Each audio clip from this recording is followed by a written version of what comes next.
Hello and welcome to Newswire. I'm Jawad Tehami. Indian forces once again resorted to unprovoked fighting at the line of control, targeting civilian population, resulting in martyrdom of one and injuries to three others. DG South Asia and SAARC Dr. Mohammed Faisal summoned the Indian Deputy High Commissioner Mr. Garu Aluwalia to condemn the Indian forces' ceasefire violations at LOC. In the fresh act of state terrorism, occupation forces have martyred 7 youth during this week in Indian-occupied Kashmir. Despite the curfew in the occupied valley, Indian Supreme Court has given more time to the Indian government, adjourning the petitions challenging the revocation of Article 370 till 14th of November and sought replies from the government. The Jammu and Kashmir High Court's Juvenile Justice Committee, in its report submitted to the top court, has said the police in the occupied territory has admitted to have detained 144 minors since 5th of August. Indian authorities have also denied producing Kashmiri freedom leader Yasin Malik before the court. Pakistan's Foreign Minister Shah Mahmood Qureshi has urged the US to play an active role in pushing India to lift curfew in the occupied valley. To talk more about ceasefire violations by Indian forces at LOC and continuously deteriorating situation in Indian-occupied Kashmir, we are joined by Lieutenant General retired Khalid Lodhi, analyst from Islamabad, and Ms. Ruwa Shah, analyst from Istanbul, and Mr. Shayan Ahmed Khan, international law expert from Research Society for International Law, joining us from Islamabad. I will start the discussion with you, Lieutenant General Naeem. Indian forces are continuously violating ceasefire at the line of control. They are deliberately targeting the civilian population. Don't you think that Indian belligerence is posing a grave threat to peace in the region? I think there are 2-3 things which are forcing them to do whatever they are doing. The first is that even after the lapse of 2 months and such a heavy curfew and total blackout and clampdown, it seems that they have not been able to achieve the target, which was actually to eliminate or at least to relocate all the youth leadership of the freedom movement, which was the indigenous movement going on there. It seems that a force like this should have been able to do this in about 10 days or 15 days. It is past 60 days, and still they have not been able to do it. That is one. And secondly, I think the success that Pakistani Foreign Office got at UN, and the way the entire world community has been mobilized, and everybody important is asking them to lift the curfew and to allow food and medicine and also investigative teams to go there. That all must have gone on their mind. And the only thing they can do is to divert the attention is to keep firing on the line of control, and that is what they're doing. And again, there would be another big setback. They must have felt the Indian government, and that is the talks in Afghanistan are again likely to resume. They were very happy that at least the talks have been stalled. I was always of the view that talks have not been stalled. There is just a pause, and now it is quite clear that that pause is about to end. So whatever is happening within Indian-occupied Kashmir, whatever has happened, at the international level, and whatever is happening in Afghanistan, all three they are weighing very heavily on their minds, and probably that is the reason they can't think of anything else except for resorting to firing on innocent people across the line of control. So you think increasing role of Pakistan in the important international affairs, particularly when we talk about the role of Pakistan in Afghanistan peace process, and also the successful visits of Prime Minister Imran Khan to the US and his speech at the United Nations General Assembly, that is remaining heavy on the heads of the Indian policymakers and the Indian governments. But sir, there had been unprecedented escalation in ceasefire violations by India, which is continuing from 2017 particularly. And Indian forces have committed 1,970 ceasefire violations. What options do you think Pakistan have at the moment after so much violations at the line of control, which deliberately target the civilian population? Pakistan has always been consistently offering peace talks with India. True. First, let me just explain that why so many ceasefire violations during all this period that you mentioned. It is basically, I think they are under an illusion that probably whatever freedom movement is going on in occupied Kashmir, that is being abetted by across the line of control of ceasefire line by Pakistan. And just to give this impression to their political leadership that we are trying to balance out that is the main reason. Now, what can we do? Our problem, our viewers must understand, and the international viewers must also understand that across the line of control, also the residents are Kashmiris, the Muslim Kashmiris, and they can resort to indiscriminate firing because they can't do much as for the people who are inside the bunkers. I mean, the soldiers. It's very seldom that the soldiers get injured or they get martyred. Mostly the civilians get martyred, and because they have to earn their livelihood, they have to get out for their day-to-day things, and that is why they get those people as their target. We can't do that because across the line of control also our own brethren, they are residing. So what we do is that we give them a very selective but intense punishment to their bunkers, to their army hideouts. So our reaction is not as you can say visible as theirs, because here the civilians are involved. So that is the reason. Otherwise, whatever we need to do, we are doing it. Mr. Naeem, sorry to interrupt you. Please hold your thought over here. I'll go to Mr. Shah.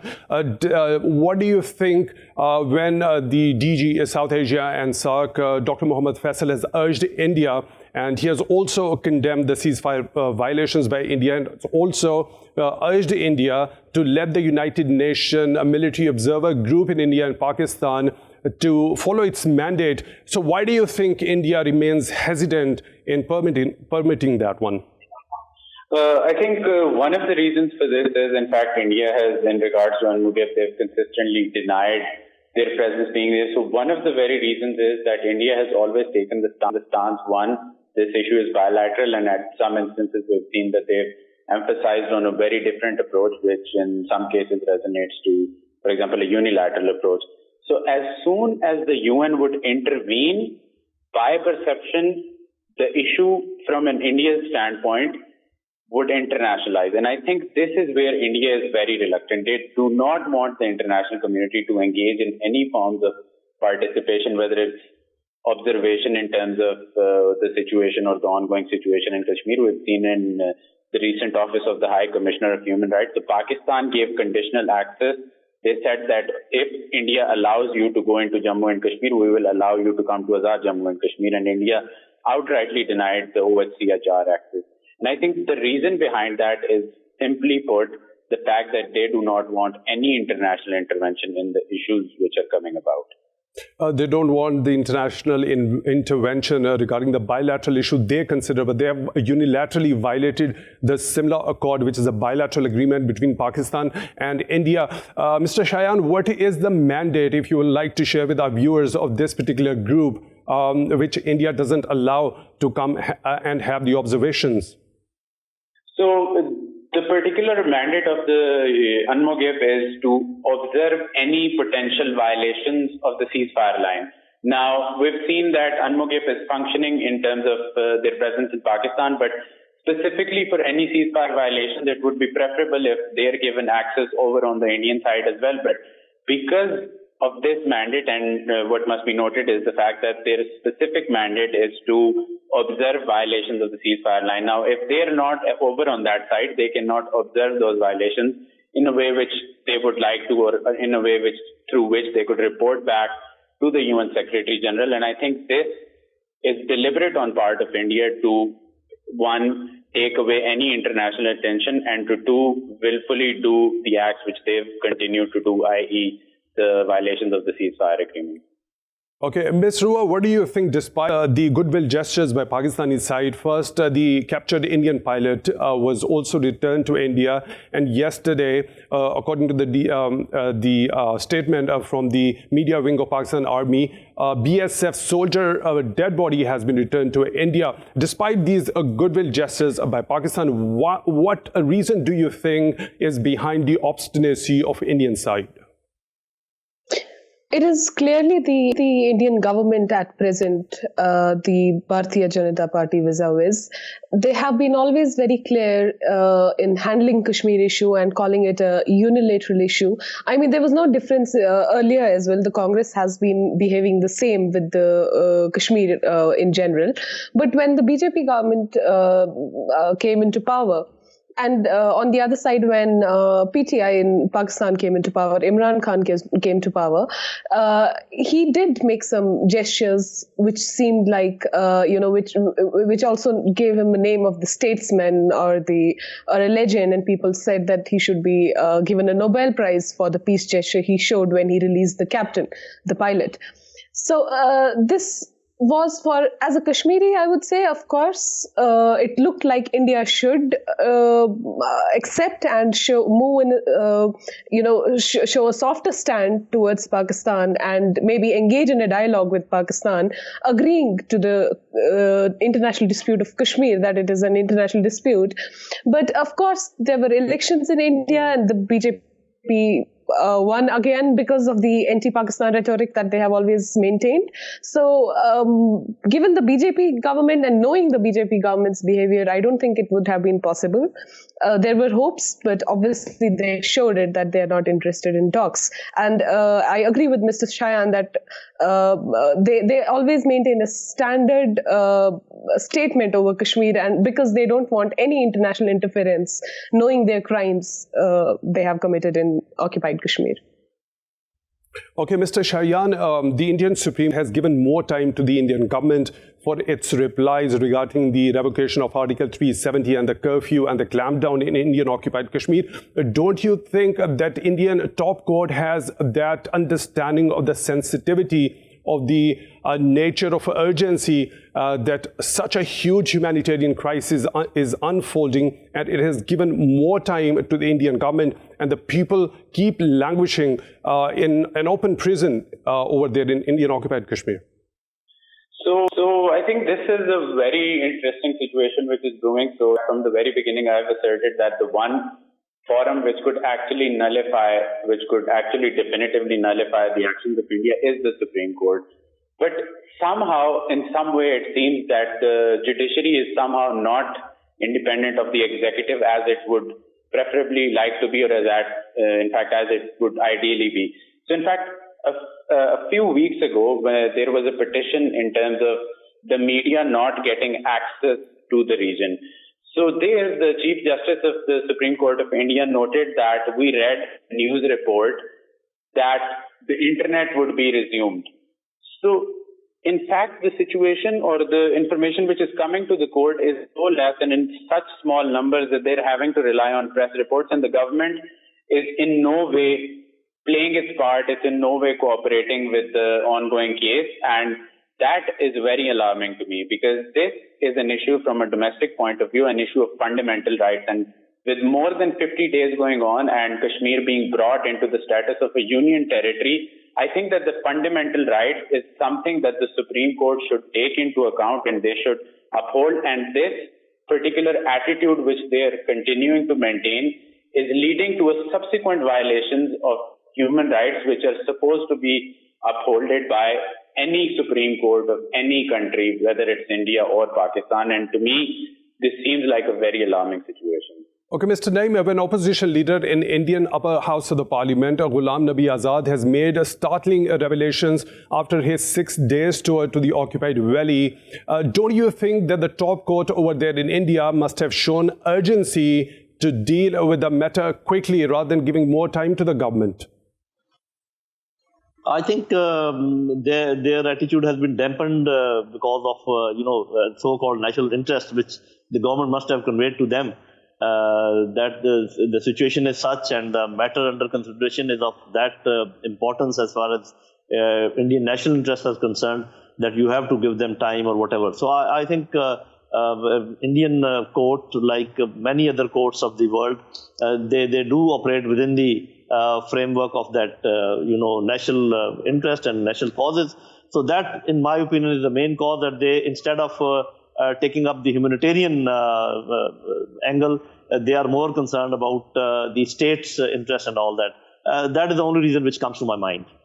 Okay, previously the Indian Supreme Court has ordered the government to bring back the normalcy to Indian occupied Kashmir, but had made it conditional with the national security.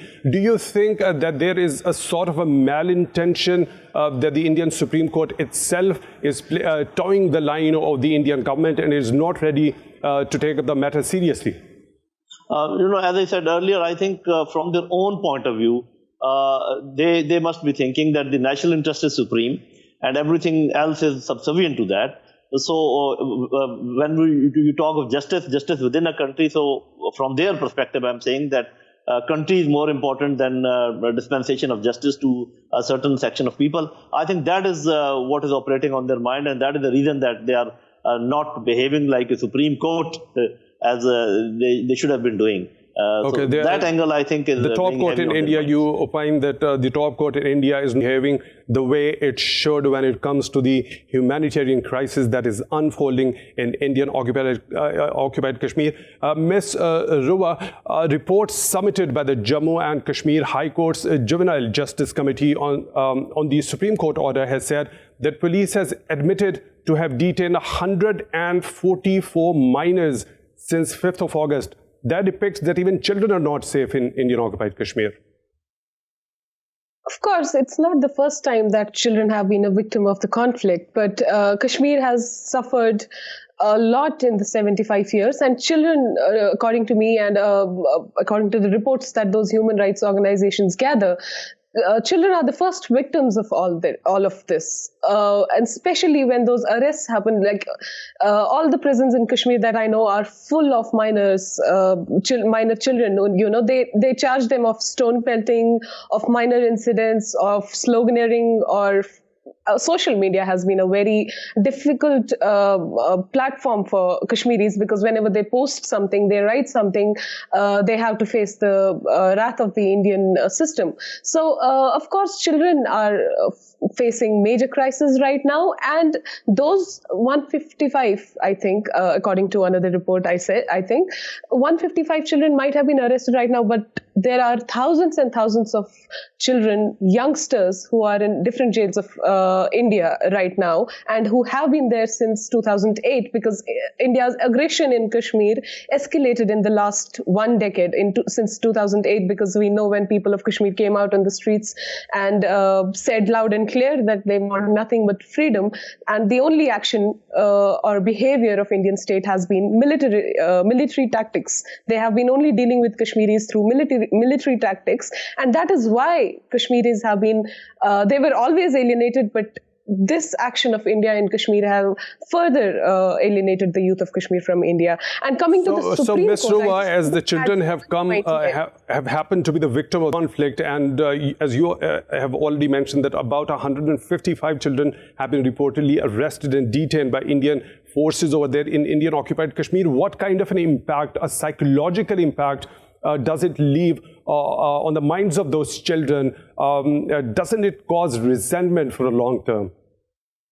Of course, I think all the Kashmiris go through this post-traumatic stress disorder, which is a clinical, a medical condition. And I think most of the Kashmiris, especially the youth, go through it. We might not recognize it at one point of time, but further down in our lives, when we move on, when we start feeling the normal around us, we feel that it is not normal. We have not lived a life which we should have. So that is the consequences of living in a conflict. I mean, I might be in a different country today, but I cannot sleep because of the nightmares I get about the trauma and victimhood all of us have gone through. For example, police and army coming into our house, ransacking everything. It doesn't go. The blood we have seen, it doesn't go. It is in our minds forever, and it causes us, a frustration, anger, resentment, resistance, what we call. It is because of that. It causes huge resentment among the youth particularly, and children also. Mr. Shayan, don't you think this sort of detention and the arrest of children, the minors, is in contravention with the International Convention on the Rights of Children? I think definitely, and we've seen time and again that human rights violations have been occurring, international humanitarian law violations are occurring, but that is from an international law perspective, and we see that in terms of enforcement of international law, issues do come about. What is more alarming to me, however, is the fact that because they are now in theory, or at least from an Indian perspective, they are a part of the Union of India. So by virtue of that, the constitutional fundamental rights should apply to them. And the Constitution in Article 14, for example, in the Indian Constitution says that everyone is equal before law and there should be no discrimination as per Article 15. So what is alarming to me is the fact that now the courts have also refused to adopt an approach which gives rights to its citizens or which gives rights to the union territories of India. And that, I think, is something we should focus upon, that the judiciary has now taken a very hesitant approach in terms of the issue in Kashmir. And another situation which you mentioned before in terms of national security and that prevailing over fundamental rights, I think that by its very nature or from a legal standpoint is also incorrect, because even in times of national security, basic rights such as the right to life and all such rights are given to people. And I think mysteriously somehow the Supreme Court is refusing to read the Constitution and the rights therein, and it's refusing to accord them to the people of Kashmir. Okay, Mr. Naeem, Indian forces are intimidating the residents in Indian-occupied Kashmir and forcing them to vacate their homes to have shelter for themselves as winter is coming. The number of troops was raised from 7 lakhs to 10 lakhs after the revocation of the article in particular. Don't you think that the Indian government's move has put its own soldiers in a very vulnerable condition? Great jeopardy. I would like to give a comment on the numbers that we are saying that 145 or 155 children have been relocated and how many youth have been martyred. We must understand that there is no communication in Indian-occupied Kashmir. It is a very heavy, curfew which is there. So actual numbers will come up later once the curfew is lifted and things come. Now, I must say that the Kashmiri freedom movement and Pakistan's aggressive diplomacy had made two fundamental changes in the situation.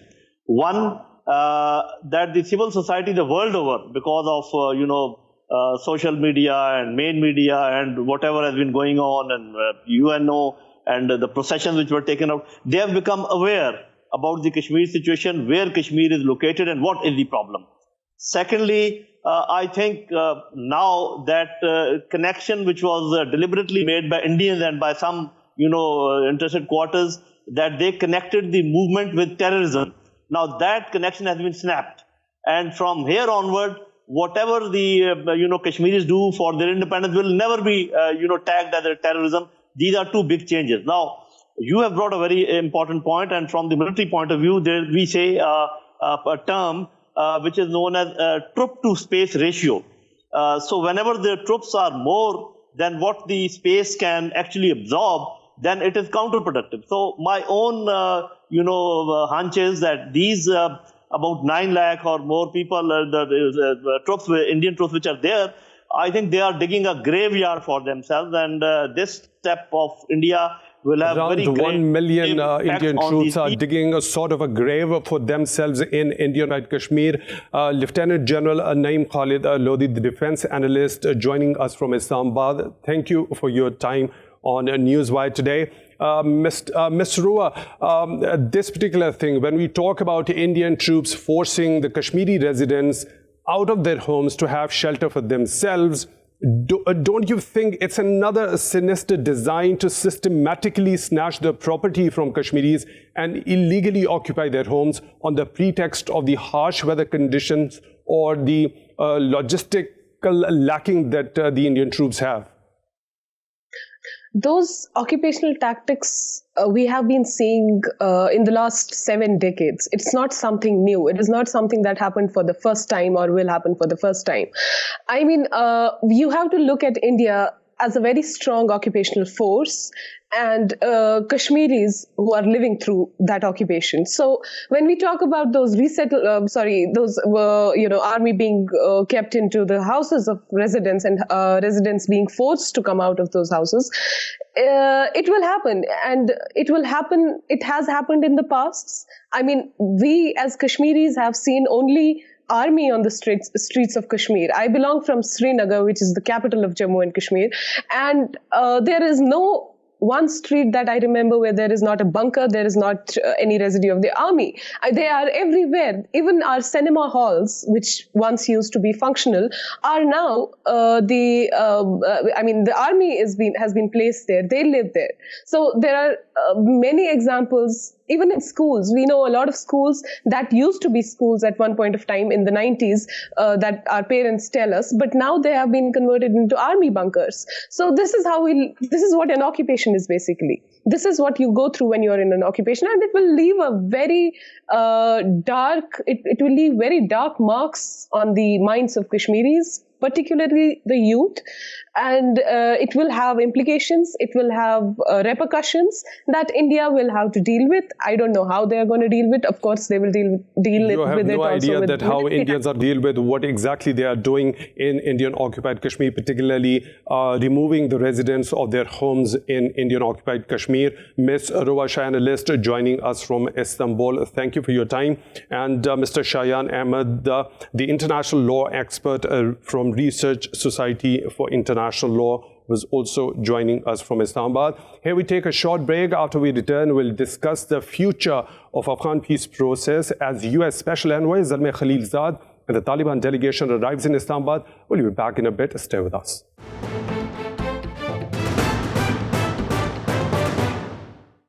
Welcome back to Newswire. US Special Envoy Zalmay Khalilzad has arrived in Islamabad for the talks on reviving the Afghan peace process. Taliban spokesperson Suhail Shaheen has said that a Taliban delegation headed by Mullah Abdul Ghani Barada will also arrive in Islamabad to hold important talks with the country's officials after the failure of the peace talks with the US. Taliban delegations had visited Moscow and Tehran as well. Last week, a presidential election was held in Afghanistan, which was marked by low turnout, sporadic attacks, and technical glitches. Top two rivals, Ashraf Ghani and Abdullah had claimed victories, which was slammed by Independent Election Commission. Taliban had dubbed the elections sham and threatened attacks on election-related activity. Afghan authorities had praised Afghans for their courage during the electoral process, despite the threats of violence. But violence continues even after the election. At the UN, also, the Afghan government also urged the Taliban to join the government in peace. To talk about all this, we are joined by Mr. Imtiaz, analyst, joining us from Islamabad, and Mr. Mushtaq Rahim, analyst, joining us from Kabul. Thank you for your time. I will start the discussion with you, Mr. Imtiaz. It seems both the US and the Taliban want to resolve the issues and find peace in Afghanistan. What is the significance of today's meeting that might be held between a Taliban delegation that is headed towards Islamabad and US Special Envoy for Afghanistan, Mr. Zalmay Khalilzad, who has already arrived in Pakistan? Well, thank you. I think the Taliban meeting with the Pakistani Prime Minister and the possible revival of the entire process has been very much on the cards. The Zalmay Khalilzad was retained, and President Trump did not signal as that to wind up for any did not indicate any winding up of the operation that was called peace and the peace deal. So now that the Zalmay Khalilzad himself is here and the Taliban are also coming, it seems that the Afghan government basically removed its reservation or objection to the meeting between the Pakistani Prime Minister and the Taliban delegation. An earlier attempt early in January had failed because of the objections by President Ghani's government, and they had basically petitioned the United Nations for preventing such a meeting because they thought this would cast aspersion on the legitimacy of the Afghan government. But now, after the meeting between Prime Minister Imran Khan and President Trump on, September the 23rd, it seems that the way has been cleared, and one had already expected that before President Trump launches himself into the primaries for his second presidential term, he might revive the entire process, because he has to present to his constituents as to what he has done, and that perhaps come true on his promises of at least partially pulling out of Afghanistan. Okay, Mr. Mushtaq, what do you think expected out of the meeting after the Taliban delegation is arriving in Islamabad and U.S. envoy Zalmay Khalilzad is already present over here? Well, I think basically this is the resumption process. They will be re-agreeing on the rules of engagement between the two sides on the ongoing peace process, because after the breakdown, we saw that they did not have any communication channels, and the Americans wanted to re-agree and renegotiate the terms of withdrawal, terms of the peace agreement, as well as the ceasefire and potential peace dialogue between the Afghan government and or the Kabul-based political polity before agreeing on everything. So I think it's more about re-engagement, revitalizing the and halted peace process, and should be a good platform for re-engaging with the two sides. But definitely, I don't expect them to go into all the details, because the Afghan government had given clear signal to the Taliban, and particularly to the Americans, that without engagement of the Afghan government, any peace dialogue may not produce any positive results. So, given that circumstances, look at it, I believe, mainly from the perspective of reopening the channels, engaging once more, re-agreeing on the rules of the engagement, the dialogue patterns, etc.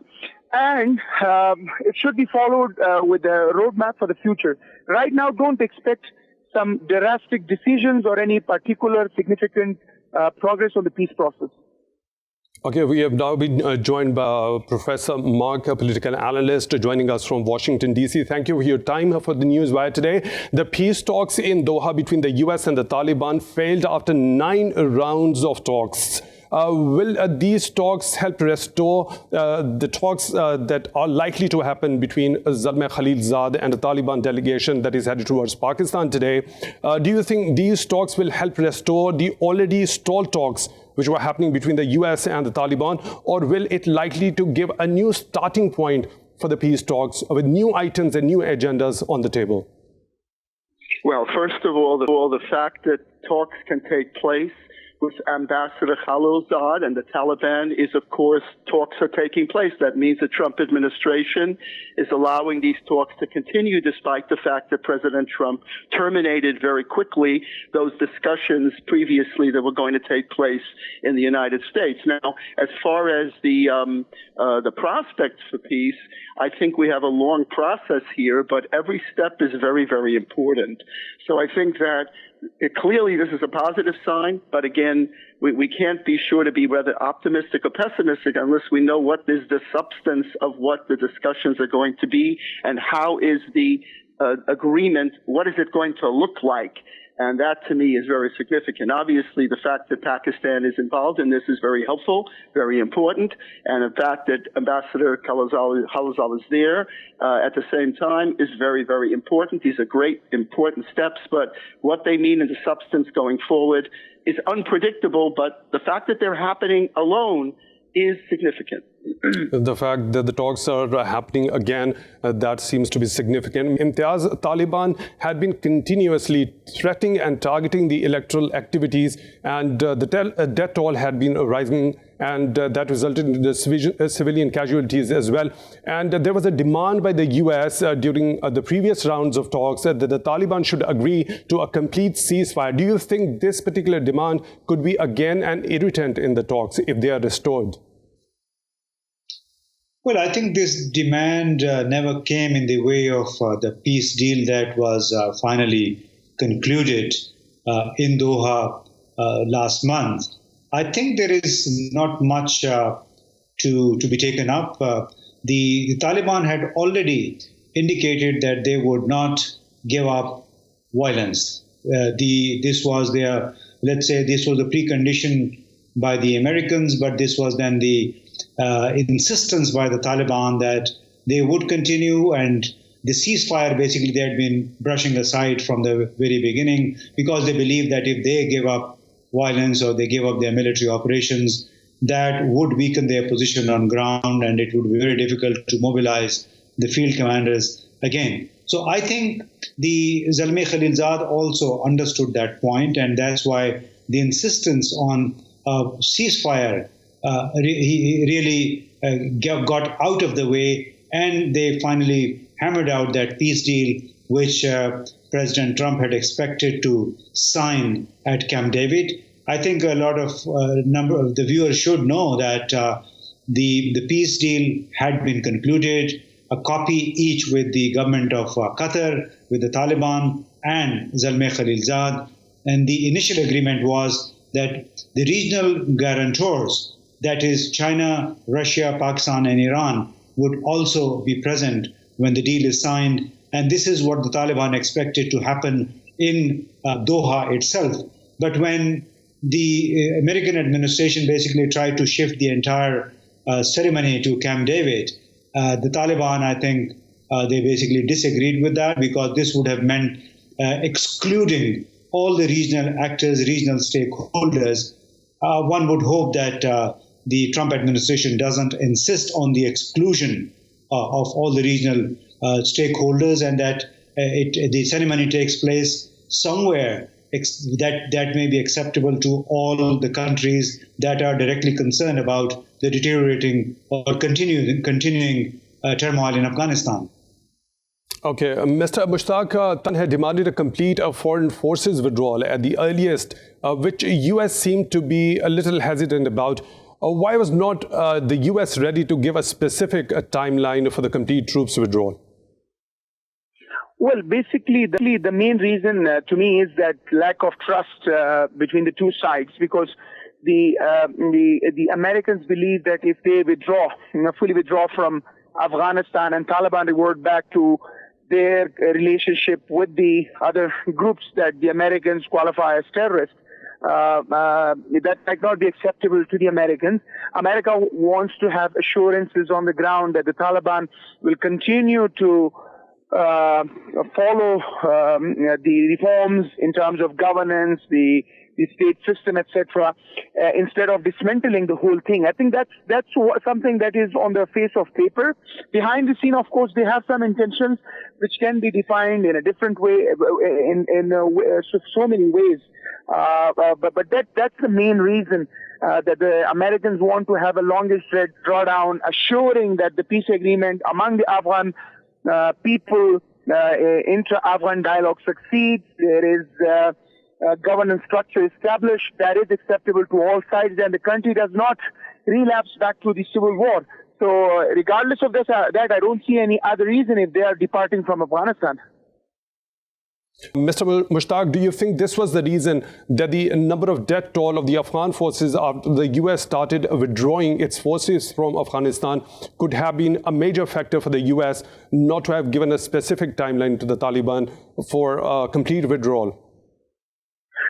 Surely, I think that's one of the reasons, because the Taliban have always placed on the agenda, they have used the pretext of fighting the foreign invaders, foreign occupiers word for the Americans, and they used it as leverage point for mobilizing the resources to fight the Americans. Now that Americans left a significant amount of the international forces due down by 2014 from Afghanistan, they enhanced their military engagement, they increased their attacks on the civilian centers, they added more aggression to their military activities, which definitely has concerned everybody, not only Americans, that if the fight was against the foreign occupation, then why are they fighting so rigorously and aggressively against the Afghan forces and Afghan people? Then some of the Taliban leaders did say that they will replace the current state system from Republic to Islamic Emirate, which was another concern for people of Afghanistan and for the international partners of the current Afghan government and Afghan state. And that was, of course, in the back of the mind of some of the people who were engaged in these negotiations. And that's what everybody wants to have an assurance that the Taliban should not dismantle the current state system, which has been nurtured and strengthened with so many of the sacrifices of the military forces, but as well as civilian casualties have been part of it. And any peace agreement should ensure that the achievements of last 18 years is maintained and further strengthened. So that was one of the reasons, but particularly the Taliban's aggressive approach towards the Afghan forces and even international forces, even during the peace process, where there was some sort of informal agreement that there will be gradual decrease in military activities and military engagements, but the Taliban did not reduce the level of violence. Of course, Taliban didn't reduce the level of violence against the Afghan forces as well as the foreign forces which are stationed over there in Afghanistan. Mr. Mushtaq Rahim, analyst, joining us from Kabul. Thank you for your time on Newswire today. Professor Mark, what do you think of what Pakistan has a role to play, and its position has been very clear that it wants peace in Afghanistan, which is very crucial for peace in the region and particularly for Pakistan. It has always supported the Afghan-owned and Afghan-led peace process. While President Trump talks a lot about withdrawing American troops from around the world, for example, in Syria, he hasn't withdrawn the troops from Syria. And it is doubtful that the United States will withdraw those troops from Afghanistan unless there's some incredibly terrific agreement that will be, approved by the United States. I would also say the point about negotiation. I think that it's a good thing that there are negotiations taking place, that will take place. That's very important. But, again, I think I would echo the point that was raised by the previous commentator, that what we don't want is to regress back into the violence and the advance. We want the advances in human rights in Afghanistan to continue and not to be deteriorate and be destroyed when the Taliban comes in. So this is a very complicated issue. It doesn't involve just the United States, just India, just Pakistan, just the Taliban, but the Afghani people too as well. So it's highly, highly complicated in keeping a viable Afghani government in place as well. So I think that negotiations are very good. We see in the Trump foreign policy that Trump is willing to have discussions with actors like the Taliban, like North Korea. We can learn something from the North Korea discussions as well, where we have discussions with North Korea despite the fact that they continue to have nuclear tests. Same thing with the Taliban. Unfortunately, their continued violence is really a problem in moving this forward. They really have to renounce that and come to the table as an actor in international relations that's willing to discuss things in a dialogue factor. Otherwise, I don't see it going forward. Nevertheless, the idea of dialoguing and talking is very important. Thank you very much for your time. Political analyst joining us from Washington, D.C. Mr. Imtiaz, as you have already mentioned that almost a peace deal was done between the U.S. and the Taliban. However, Taliban wanted guarantors from this region. Later on, we saw that as the talks failed, the Taliban delegation visited Moscow and Tehran. How do you connect this equation? Well, obviously, I think the Taliban delegation wanted to reconnect with the regional guarantors. And I think an important missing link in the American diplomacy vis-a-vis the Taliban has been the exclusion of Iran, which is the second strategic neighborhood of Afghanistan. I've been saying this for the past 15 years, that by excluding one strategic neighborhood of Afghanistan, that is Iran, the United States cannot hope and should not hope for lasting peace in Afghanistan. So the Taliban have, in the recent months, particularly when their talks kicked off with Zalmay Khalilzad, have been very frequently visiting both Tehran as well as Beijing and Moscow. And the objective was to take everybody on board. And this is what Zalmay Khalilzad also did by launching a fresh a trilateral initiative involving Russia, the US, and China. And then that was extended to a quadrilateral in which Pakistan was invited to Beijing, where Pakistan participated.